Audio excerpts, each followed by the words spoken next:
collector Paul Chu, a dentist who paid for school by selling Star Wars toys he had as a kid. After finding success, he bought those toys again and then some, building a super galactic Star Wars empire. Chase what you love. That's what I hope people see when they see the collection. Joining us is toy store owner, self-proclaimed Star Wars fanatic himself, and Paul's friend John Ragusa, who's seen his share of Star Wars collections. But today, he'll lead the force with him. Trading with Paul is a nightmare. He has almost everything. After John appraises Paul's astronomical Star Wars collection, he'll offer to trade a Star Wars collectible he won't find anywhere else. In return, John will ask for an item that'll pain Paul to give up. Will Paul succumb to his pal's pressure? As always, it's the collector's call.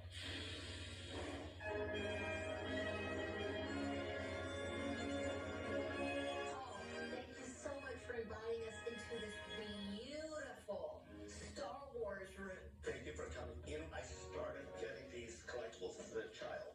I grew up working class. One of my first jobs, they were painting comics, which I turned into toys. I used to sell toys, and that's what started everything. A lot of the collections that you have now were from your own childhood. Exactly. But I see everything's carded here, so did you go back and get them carded later? That's what happened. I'm a pediatric dentist, and John Paul was one of the people who helped me get back my collection. Great segue here, our expert, John. John, I've never heard John Paul. Well, you two obviously know each other. You have a vintage toy shop. Not only are you both toy sellers, John Paul, I know you are a huge Star Wars fan. Did you know him when he was selling toys? Paul and I became friends through an online shopping marketplace. I'm so happy to be here because he's one of the collectors that has probably one of the most preeminent collections you're ever going to see. And I can't think of a better person to be its caretaker than him. So you started selling toys. I actually used to pay for college tuition and dental school tuition, but there was always this love that I had for it. And then I saw these items for sale again, and I said, let me replenish this collection now that I can afford these things and get back some of these treasures that I really loved. So you were buying retroactively? Yes, I've always liked the figures, but I've actually liked the artwork behind the figures, so the packaging. Okay, so how many individual items would you say you own? I honestly have no clue. Paul is the uber example of quality over quantity, but it doesn't matter. It's appropriate that the dentist is going to be putting our smiles on our faces today. Well, then I guess we better brace ourselves for a great day. So what's this? This is a conceptual artboard for packaging toys, namely the X-Wing fighter. Where did you get it? A former employee of Kenner Toys, the company who manufactured these toys. It looks like a real piece of artwork, but was this a working piece before that? You are correct. In order to make these packages, you had to have conceptual designs before they went into production. Before Photoshop, we had to draw things. If you take a look, you'll see hand-drawn pictures of Yoda, of the Ewok, of Jabba the Hutt. All these little hilarious figures are what drew me to this piece. And do you have this actual toy as well? I don't, because this was not made. Really? So would this be considered a prototype that just didn't get bought? They thought about trying to extend the line's life because by that point, Return of the Jedi had already been out for 2 years. The line was kind of waning. So these are the ideas that some designer came up with. So is this more valuable because it was something that was never produced? The fact that this is something that was hand-drawn by a Kenner person has all the value in the world. There's probably nothing else like this on the planet. How did you get it? The cold call. Someone who used to work at Kenner, and this individual said, I have something in the garage for you to look at. Well, how did you even know to call it? That blue book, it says Kenner phone book. John, would you mind grabbing that? This is a real thing? It is the real thing. This almost looks like a prop joke. This was a usable Kenner phone book of people who worked at Kenner? Correct. How did you get it? From a former Kenner employee. And when was this drawn? 85. When did you buy this? In 2019. How much did you have to pay for it? $2,500. Wow. There is nothing more unique than a one-of-one from a Kenner source, and Paul also has provenance. If I had this in the store, I would probably list it for $20,000. The fact that this is hand-drawn, an absolute steal. toys or special artwork or both? The artwork and the figures are unique. Kenner distributed the Star Wars line to the United States. Lily Letty distributed the Star Wars line from Mexico. And the very common line in Mexico by Lily Letty is The Return of the Jedi. These figures, the Imperial Contra Ataca, were the Empire Strikes Back line in Mexico. These were not heard of to exist. There was a couple card backs, but to have found these carded, I was thrilled when my friend messaged me and offered them for sale. And what makes these so special? These are the stuff of legend. This hardback was a literal rumor. So when they popped up into existence, everybody went wild. To the best of my knowledge, there's only 5 examples with a blister attached because the C-3PO here has been resealed and the Yoda is partially open. You are holding the only carded one of, I believe, 3 carded figures that exist. Wow. The artwork is also incredibly unique. It's a very zoomed-in photo of a Japanese promotional poster. Most of the time, the figure is prominently displayed next to the artwork of the exact same character. These didn't do it. If you look at the back of the cards, it displays 10 figures without photo. It's a drawing. Where did the person that you received them from find them? From an individual who purchased them in Texas and brought them back to Mexico. How much did you have to pay for these treasures? $50,000 for these 3? If I were selling these, I would sell them as a set, $150,000. There's no market. Paul created the very market by having them because when it comes to foreign carded items, there's so few that I use the term pricing the unicorn. Up next, Paul, John, and I talk turkey. This is one of the rarest figures in an already rare line of figures. And later, 10 million reasons to check out Paul's Boba Fett. But first, what a dumpster dive at Kenner can get you. We're back with more Star Wars art. And later, the uncut sheet of proof cards that's a cut above the rest. These are beautiful. What are they? This is known as photo art. It's the production stills from the film, and they would send these to Kenner, and Kenner would adjust the photos to make the packaging for the figures. Oh, wow. And what movies were these from? The Tusken Raider from Star Wars: A New Hope, the Snowtrooper from The Empire Strikes Back, and in my hands, the Gamorrean card from Return of the Jedi. These were probably made simultaneously as the figures were being developed. Where did you get these? These 3 were actually rescued from the trash by a former Kenner employee.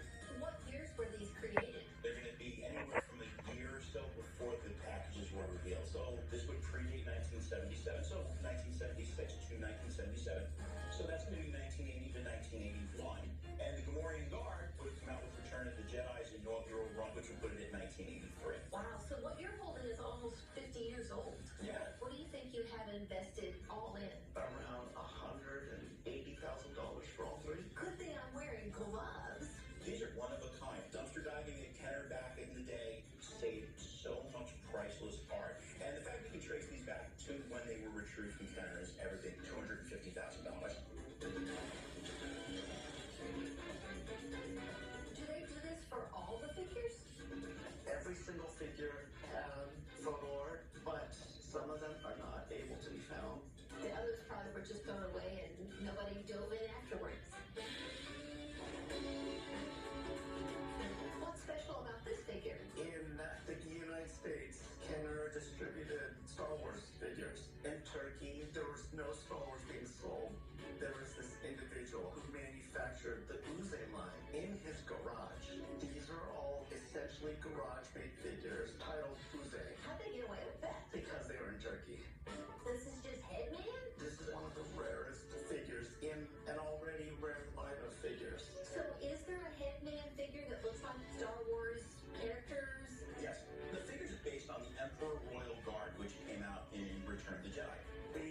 more have popped up, and Paul has the only one complete with a card back. He found a card back that had a bubble that was still attached and procured the figure to make a complete headman. That card back was the only known example that had a blister attached to it, and until it got unearthed, I don't think anyone even knew that was a thing. So, $100,000.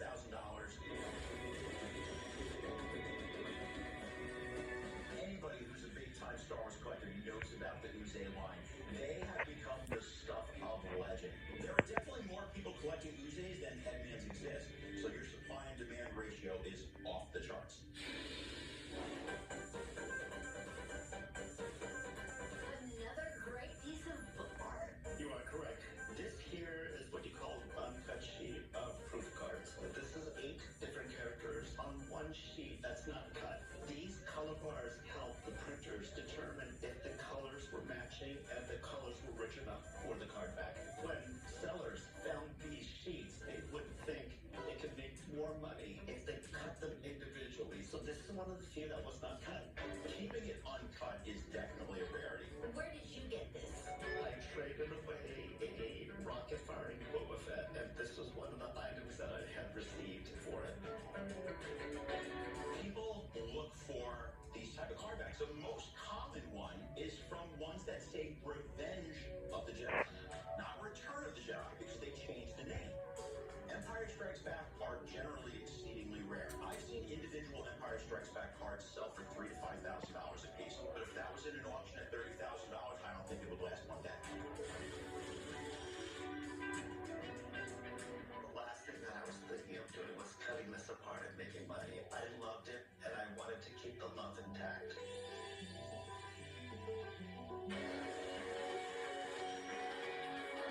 Up next, the holiest grail of Star Wars collectibles. And later, John offers Paul an Empire Strikes Back trade. But what he wants in return strikes at the heart of Paul's collection. It's the month of May. We're back with a Star Wars figure that has no equal. What are you holding? The piece de resistance in my collection. In the collection lore of Star Wars, the rocket firing Boba Fett is one of the most iconic collectibles in the hobby. Back in the late 70s, Battlestar Galactica had a ship and it fired a missile. A child aspirated the missile. Yeah, that got all the other toy companies nervous. This Boba Fett was marketed as a rocket firing figure with this special mechanism, and kids could send in proofs of purchase and get this. But because of this issue, it was over market. So what you received in the mail was a welded rocket in the backpack. So this here is the only carded rocket firing Boba Fett in existence. Wow. You are looking at the singular time a Boba Fett with a rocket firing missile was attached to a card. This was used at a toy convention. They only put one Boba Fett onto one card.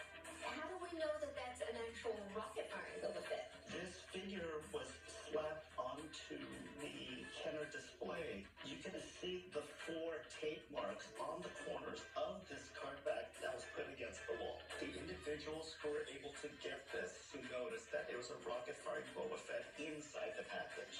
Boba Fett with a rocket firing missile never made it to the light of day. However, they did make about 100 of them, but they all were taken by people that worked for Kenner. How did you get it? This was marketed by another individual, but the sale did not go through.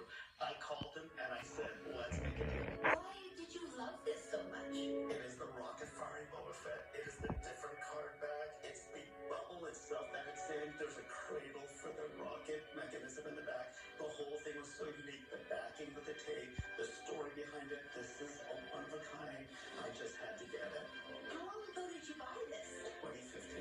How much did you have to pay for this? A little under $200,000. That sounds like a deal.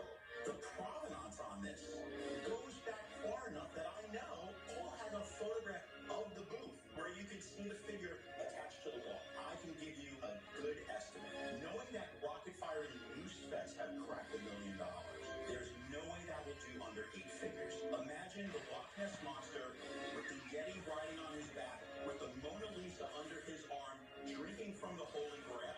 That's the level of rarity that I would probably put that to.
somebody who offered up a handful of Meccano's so he could make a down payment on his house. I paid $4,500 for it 8 years ago. I wouldn't sell it for under $12,000. Well, I can tell you are interested. So what's making this so interesting to you? If you look at the condition of this, Lisa, the colors of the car are not sun faded. The corners are perfect. It's sealed, unlike the one that I have. It's absolutely beautiful. So, John, what are you wanting? I want your Polish Boba Fett. Do you have that handy? I can see it. Secondary to the Uze line, Polish figures are fantastic. They are incredibly poorly done. A lot of them have arms and legs that are just simple ball joints that can fall out. They're awful in the most awesome way. On that particular one, it's carded, which there aren't that many of. There's no artwork on the back at all, and they're stapled to the back of their card back. Just the level of awful that I enjoy.